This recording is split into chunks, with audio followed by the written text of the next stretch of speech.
Shadow Poo!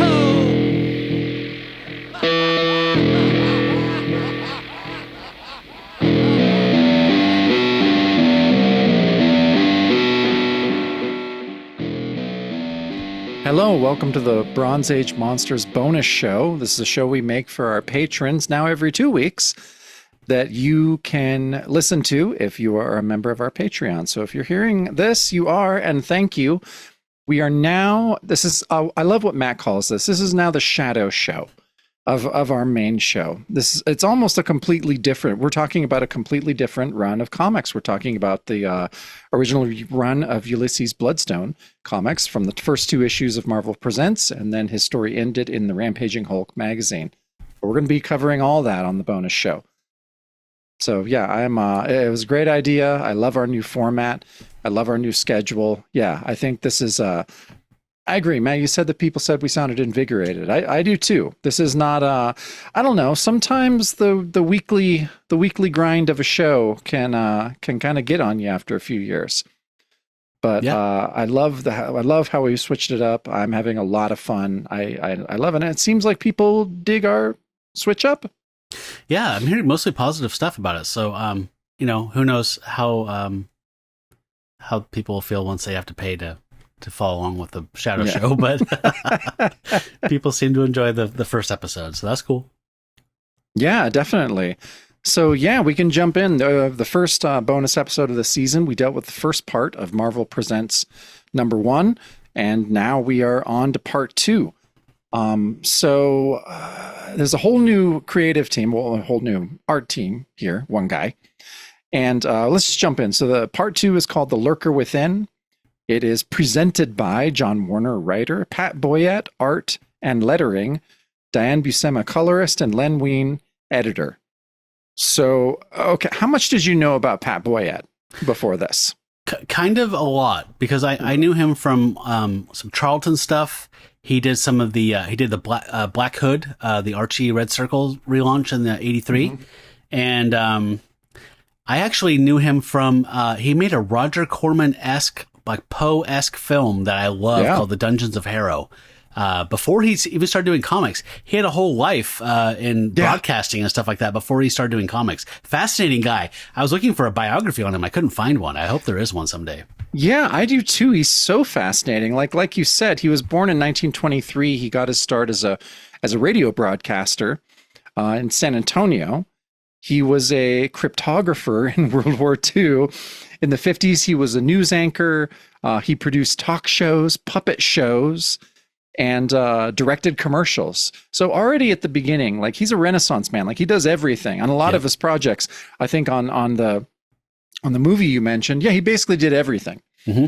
Yeah, score, everything. And have you seen it yet? No, I haven't. I can't wait. So it's a super low budget film, and I think that what led me to it was first finding out that Pat Boyette had made a film, but then someone said it's like, if you like Roger Corman's Poe cycle, it's kind of like House of Usher, like on NyQuil. It's just got kind of a weird, loopy, low budget, charming quality to it. That's a very good description of it. Yeah, I also heard that it kind of devolves into kind of Most Dangerous Game elements a little bit. There's a bit of that in there for sure. With a nice shock twist ending, which probably indicates that he probably read EC Comics back before he started making comics. Oh, that's awesome. Yeah, so I mean, it's on YouTube, right? Like I've marked it. We're gonna watch it. We could also do a watch along of that one. I think that would be pretty great. I think that should definitely be our next one. He did other films. So his other films also sound rad. So there's a Lost film. Did you read about this? Mm-hmm. It's the Lost film he wrote and directed and did everything. It's called The Weird Ones, which sounds insane. Here is the, I think it's the AFI catalog synopsis of it. It says the film was about an alien creature, the Astronic, coming to Earth and terrorizing and killing women. 2 press agents specialized in erotica used the services of a female alien referred to as the Cosmo Cutie to lure the monster and capture him. All copies of this film were destroyed in a fire. That is tragic. I so want to see this fucking movie. I know. Yeah, I love that he mostly stuck to genre films. Yeah. He's a fascinating guy. Yeah, a couple other. I mean, he did a couple other. I think he wrote a film that was made. There's like 4 or 5 things that he's involved with that I think you can see. But then, yeah, his what sounds like his magnum opus got burned up in a garage fire in San Antonio. Right. Tragic.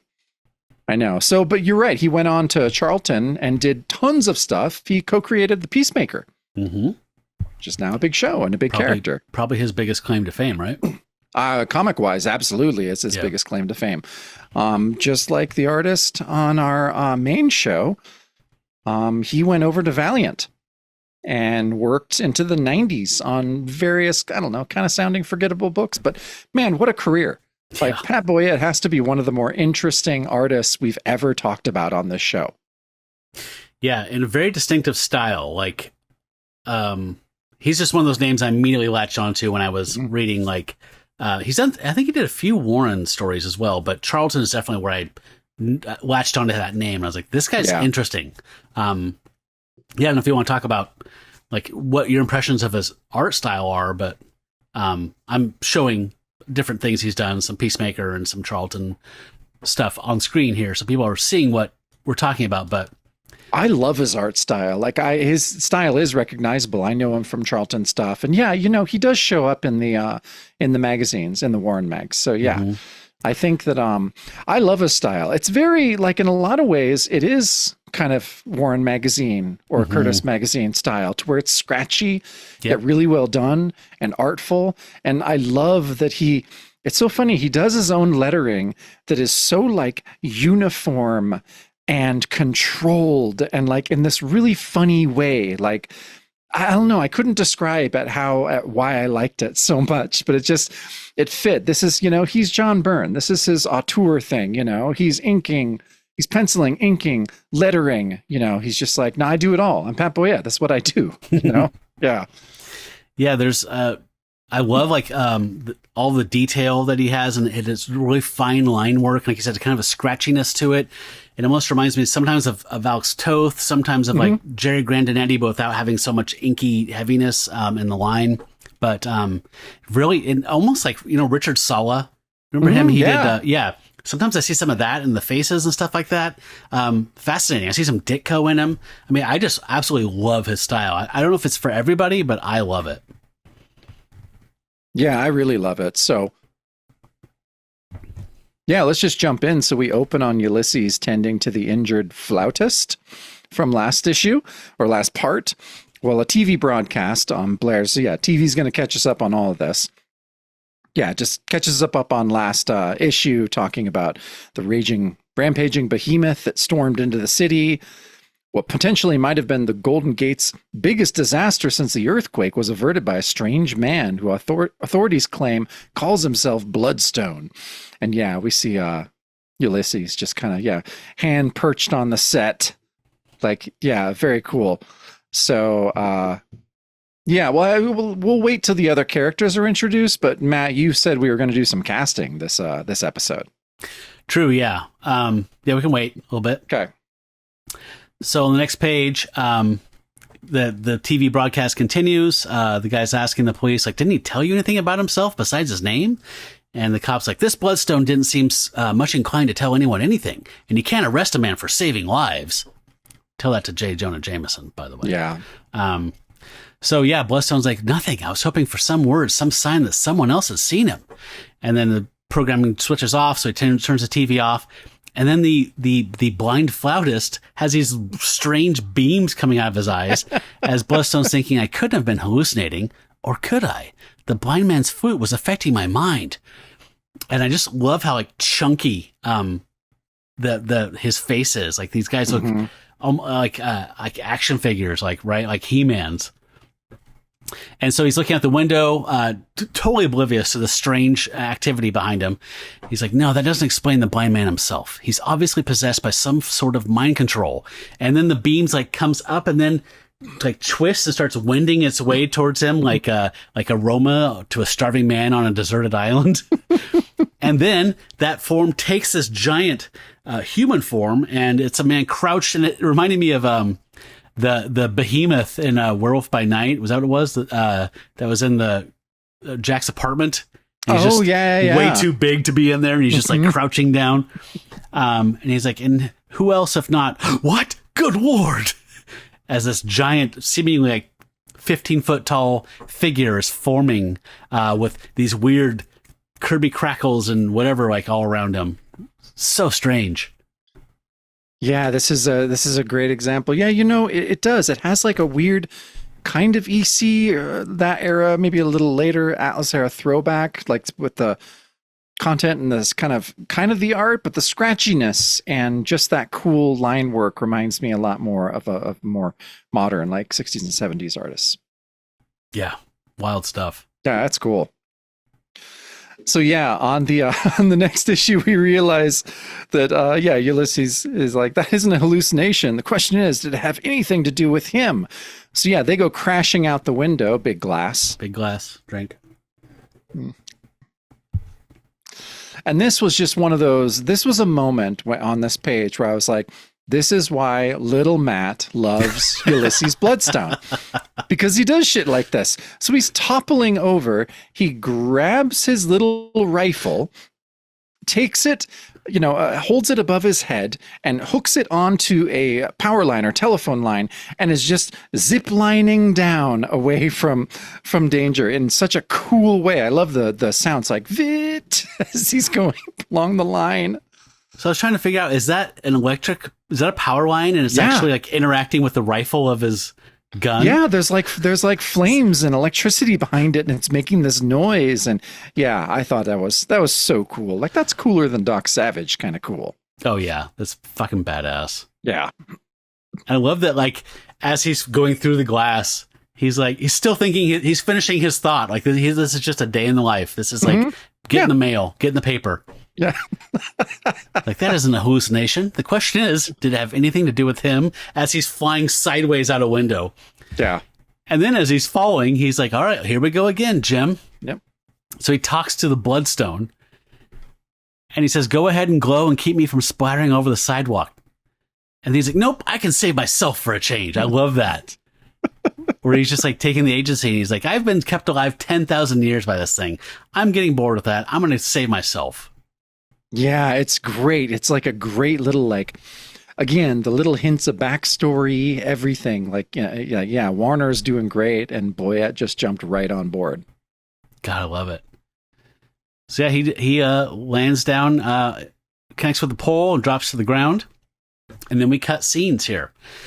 And we're meeting another character that John Warner was excited about. By all of his comments, he was stoked to create this character that we're going to meet.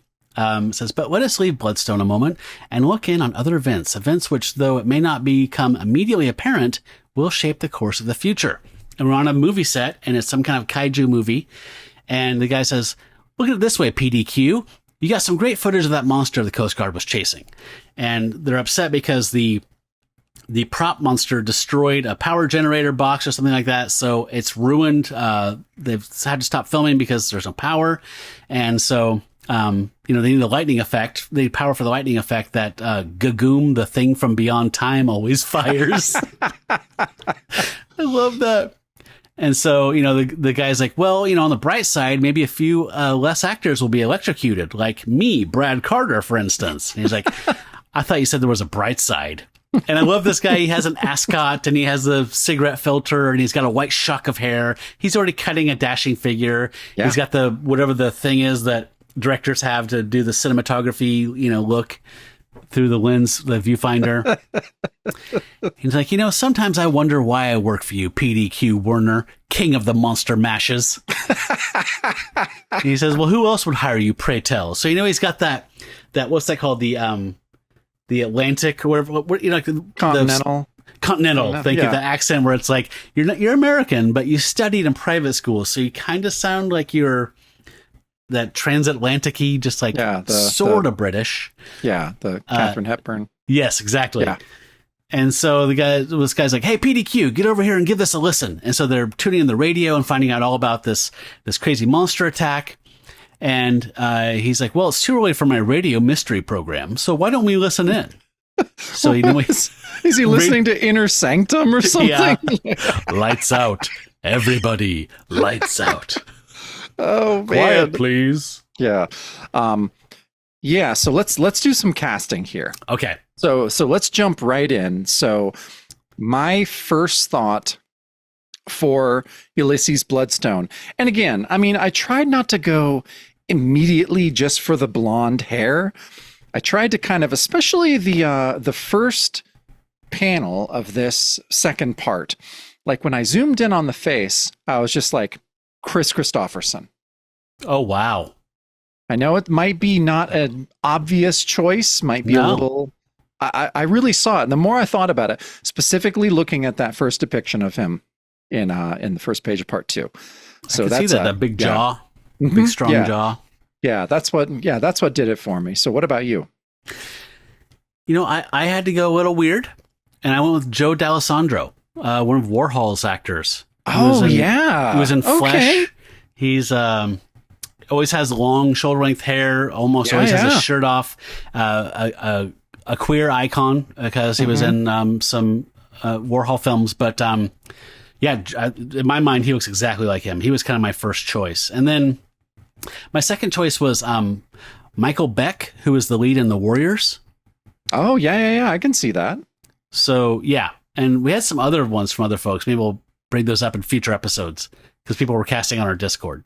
Oh, nice. Okay, so let's move to PDQ. So for PDQ, I had Joseph Cotton.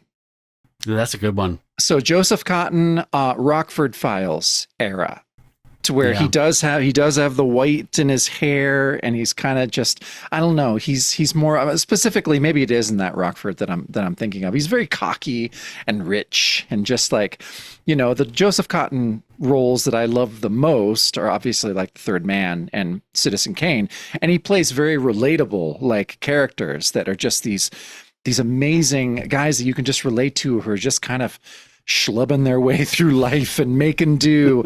And but later on when Joseph Cotton would play kind of the smarmy guys in the 70s, that's what I went with. Okay. I like that. I have 2 for PDQ. Okay. First one's a little obvious.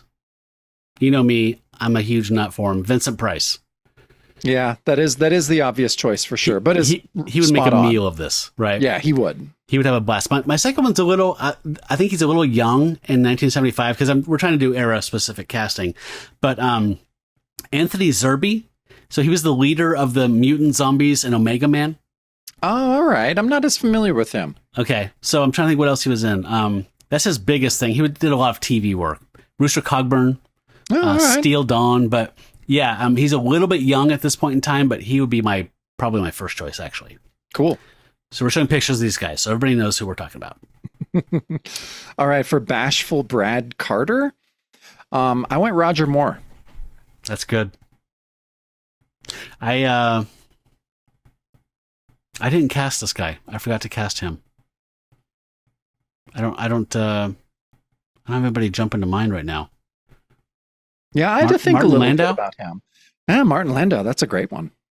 Yeah, that totally would fit. I really like that guy. Not the radio operator guy, but the guy next to him on the bottom panel. He's kind of freaky. That like demented shimp, like who would be like playing a hunchback in a crappy Euro trash horror movie. Yeah, both those guys, radio operator and everyone, they look horrified. Like they look like they're from a Graham Engels, EC comic where they're the good guys. Yeah, but they still look like that. Yeah. I feel like Brad Carter would just be like any guy that was on any type of Western TV show that had 17 seasons. Like he would just be like whoever that would be, Yeah. We'll say Michael Landon. Okay. Yeah, I can dig that. All right, so let's move on. So they crowd around the radio to hear the broadcast that's all about the plague of monsters that has hit the city, and that it's linked to a mysterious man who calls himself Bloodstone. And Brad Carter, bashful Brad Carter, he introduced himself like that. Yeah. That takes a lot of balls. Yeah. But Brad Carter, he hops into his car and he's like, "Well, come on, what are we waiting for? A curtain call? Who needs gagoom? We've got the real thing." It's like it's a Kirby era, monster But even Kirby and Ditko, they'd look and they'd just be like, "That's too fucking stupid. Let's go for another one. Let's try and figure up another name." Yeah, I did like that he'd introduce himself as Bashful Brad Carter. It's it's amazing. Are you dating Peter Parker? Like who the fuck gives themselves their own appellation like that? Maybe that's what you do. That's the way to do it. I think maybe I need to figure out what that's going to be, and I'm just going to try it. Because you're in middle age, who fucking cares? You can just try weird shit like that. You can just get weird affectations, yeah, whatever. I'm fine. I'll give you a week to figure out what yours will be. Okay, it's going to involve a parrot. Yeah. All right. Do you see how fast I came up with that too? Yeah. That was just bubbling under the surface there. I think I've wanted that my whole life. It's done. Deal with it, library. So, yeah, and then they get to the action. We switch to it. The narration's maybe so, but Bloodstone seems to be having problems treating it that lightly. And we see this great panel. This is an amazing panel of the monster just crumbling a building, like just kind of going through it. This giant kaboom. He says, "You humans die." And then at the bottom, Ulysses like, "Close. It might not hurt me, but I don't like giving it that chance. But where does this thing get the energy to keep growing like this?" So, that last panel, which is 60% of the page, is that sold me right there. I love the look of this character.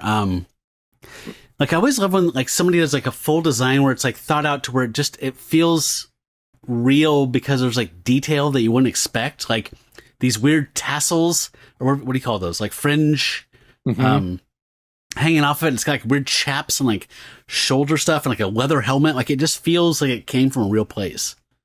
Yeah, it's cool. It's a weird design though. You're right, with those shoulder, not epaulets, but something that would be kind of weird fringe, but cool, not in like a mountain man way, in like a war way, in a way, for some reason to me.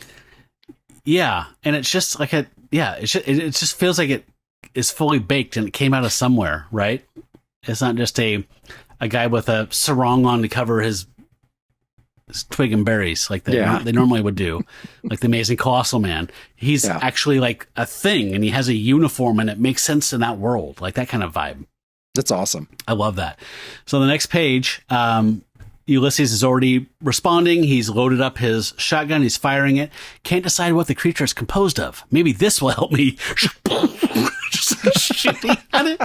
And it's saying, "Pain, pain. I have no name, need not." So he speaks in this weird broken kind of English. Like he's just learning the language, just hearing it. And it's like a supercomputer that's just figuring out how to communicate. I love these little details.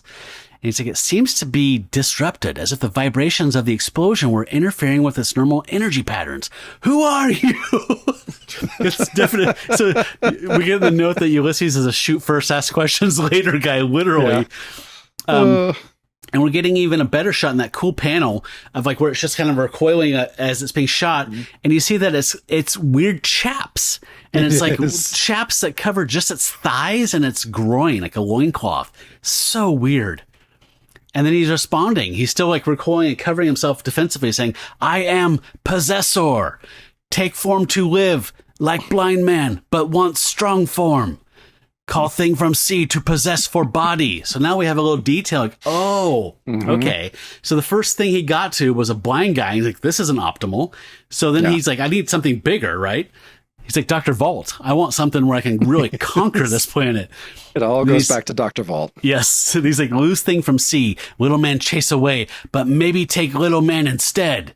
And so he reaches out and swats at Ulysses Bloodstone. And then I love this close up of his thigh. "Little man different. Little man has power. Will take man." He's like, "Oh no, you don't." And he's just shooting, unfazed, just pa-choo, pa-choo, like Yosemite Sam. Yeah. Again, he's been doing this 10,000 years. Yep. He's just like, "Oh yeah, another monster." Yep. Yeah. No, it's what an awesome page. But yeah, the next one I love so immediately. It's so weird. Ulysses is, confronted by the octopus man, which, did we see that whole form? No. We didn't. No, this is new. We saw the strange octopi-like creature. But now, he's a guy with like a kraken head, but he's wearing like really nice clothes. He has like Pilgrim a really clothes? nice jacket. Yeah. It's weird. And I don't know. I think Bloodstone is reacting the same way. He's like, "You again? Then you were an illusion. Did you cause this too?"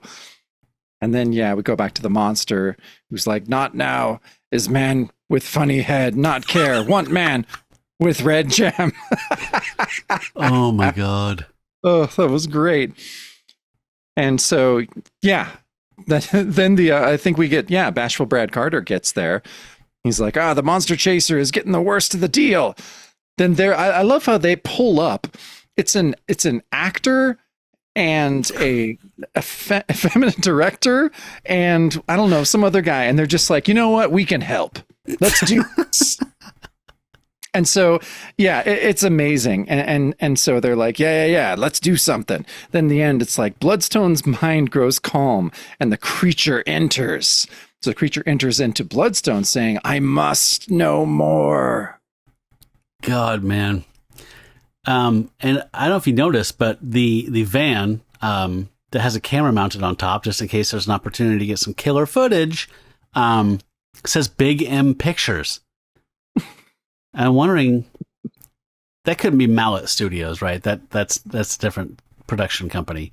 It is, but oh man, I'm wanting those connections to be made. Like in my mind, that's definitely like a subsidiary, like the even shittier stuff. Yeah. That's this isn't even Hammer level. Like this is like dudes in rubber suits stomping on model cities. Like we don't want to put Mallet on there. Just call it Big M. Yeah, no, Mallet's too classy. They have classy pornos. So, I love that last panel where his eyes are getting lit up as the mist like grows into him and like starts digging around in his head, right? That's Figuring out. awesome. So now we're set up for a cool flashback, which I think everyone's been excited to figure out who is this guy that we've been following so far. The creature peers deep and sees sheltered within Bloodstone's mind another time, a time when humankind had not yet multiplied profusely enough to consume the earth, but gathered then in small clutches, seeking safety in a world they held in awe. And we see back to early humanity, the world of the 81st century BC. And we see Ulysses Bloodstone. He's wearing a fur loincloth. He's got a satchel for hunting and gathering and a spear. And he's going into a cave area. He's hunting in the jungle. And the creature senses through the even then stalking trained perceptions of Bloodstone the presence of another. And we see Bloodstone, who is not yet called Bloodstone. He doesn't even have a name yet that we know. It's lost to the mists of time. But Bloodstone sees this strange robed figure, the one we saw from the first chapter, that was holding the stone. And he sees a strange guy that doesn't fit into the world that he knows or understands. And he begins to realize that he is witnessing destiny about to work its will. His name was not Bloodstone then, but the name he has has been lost to time. And Bloodstone is just like trailing behind this cloaked figure as he's going into deeper and darker parts of the jungle. And then there's a cave, and Bloodstone's like tailing him and just stalking him as he goes in, because who would not follow this strange figure in this situation? Exactly. I was so stoked to start getting backstory on this guy because he's so weird.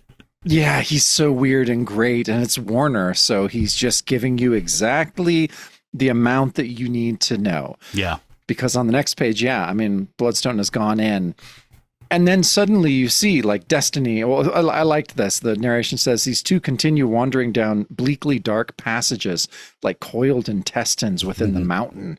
Love it. The hunter doesn't stop to ask how he is seeing in a cavern that should be pitch dark. And then destiny takes an unexpected turn. And we see, and suddenly it's a futuristic city that looks like an entire different, like an alien civilization almost. That was the city we saw in that one flashback panel in the previous thing, right? We're saying it's like Atlantean or otherworldly. Oh, yeah, you're right. Yeah. Yes. And so, just coming into that from some, cave 8,100 years ago that, I thought that was awesome.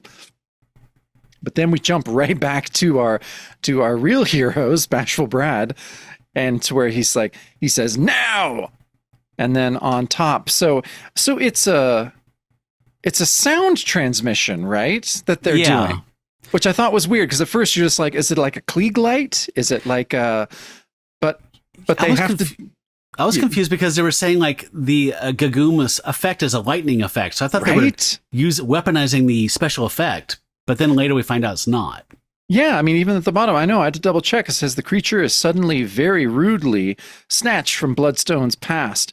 And then, Bashful Brad is holding Ulysses, and he says, it worked. Keep that sound transmission on. It's disrupting the thing. Which, I was like, all right, whatever. Like, that's fine. I do like that Ulysses, sounds very human with next to his way. He's like, hey, what's going on? He's just been inhabited by like some alien spirit.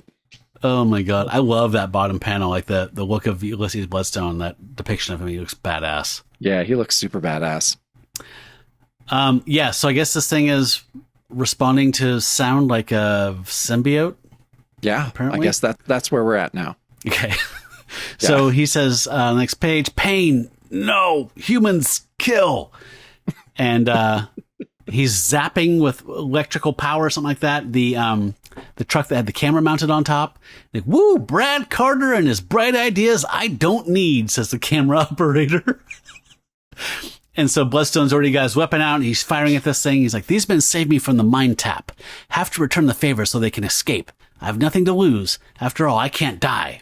And Brad's like, are you crazy, man? Move, blast it, move.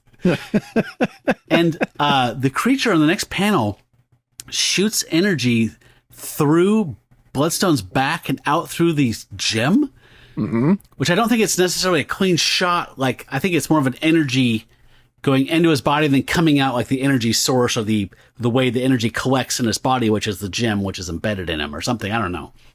I'm not quite sure what's going on yet because we don't know the nature of this thing. No.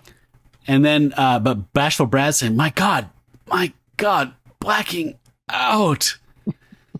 And then the bottom, we have a Bloodstone also like wounded going, it's impossible. I mean, I can't.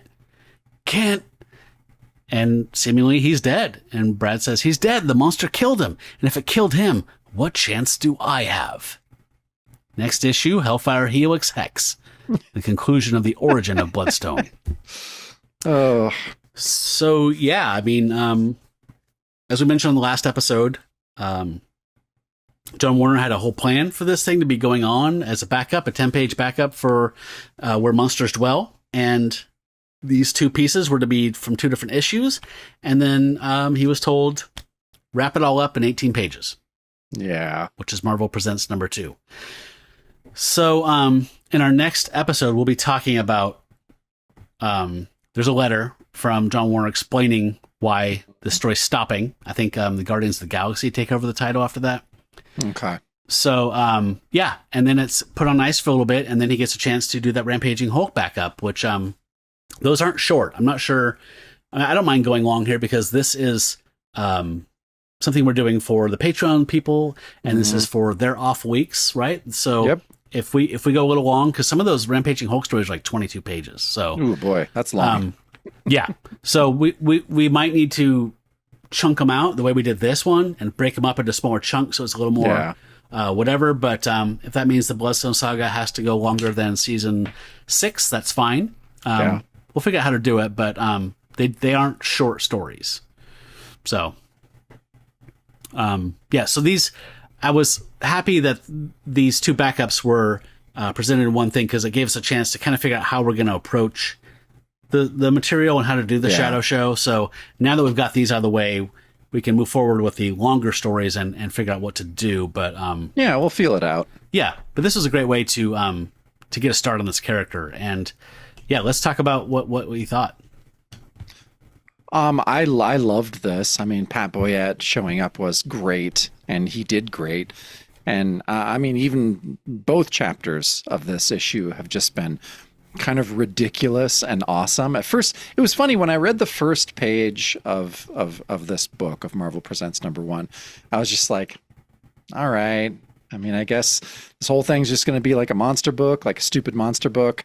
But it warmed. I warmed to it, and then by this part 2, I was all in. I needed a tiny bit of convincing at the beginning of this. Yeah. But I loved this story. Yeah, Pat Boyette especially. I like the goofy supporting cast we got. Yes.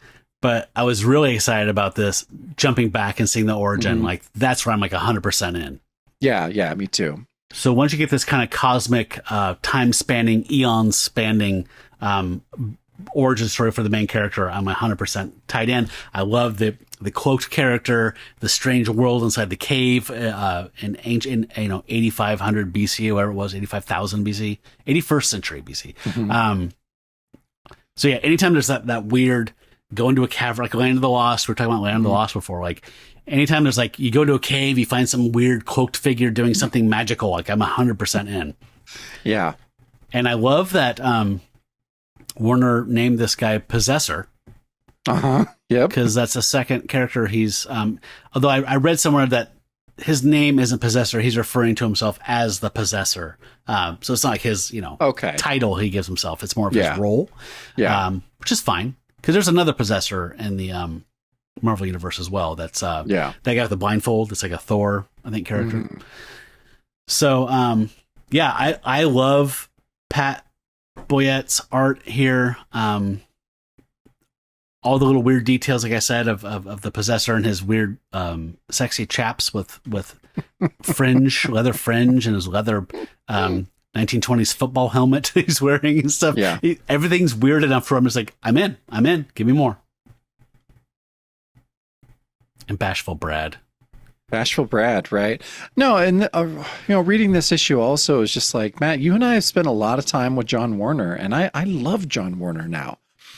I get so excited when I see his name because I just know he's such an interesting storyteller, and he's been given such a hard time multiple times. It's just like his big projects that he puts the most into just get shut down. Yeah. And just like DAK, we love those guys that have these giant stories. And no, I'm just glad that he did get to tell the story that he wanted to in the Rampaging Hulk magazines. Me too. I can't wait to get to it. Right on. Well, yeah. Keep this one short and sweet. 10-pager. Yeah. No, that sounds good. So, yeah, I'm still getting used to this format, but I'm feeling good about it. Me too. I think we should watch Dungeons of Harrow. We should. It's on YouTube. Yeah, we could do a nice watch along. Yeah. No, I'm totally. Yeah, that's why I said once I found it on YouTube, I'm like, okay, we got to do a watch along. That's just I'd love to see it again. Yeah, it's a charming little low budget oddity for sure. Cool. So yeah, next bonus episode, we're going to talk about the first. Oh no, we're talking about the second issue of Marvel Presents, like you said, which will shortly tell the rest of the Bloodstone saga, but then we'll get the expanded one later. Yeah, and so this next one that we do might be kind of long. We're going to see. We'll do a whole issue, and if it feels like it's too long, we might end up doing the Rampaging Hulk backups in chunks or something like that. But let's do the next one as one whole episode and see how long it is and how we feel about it.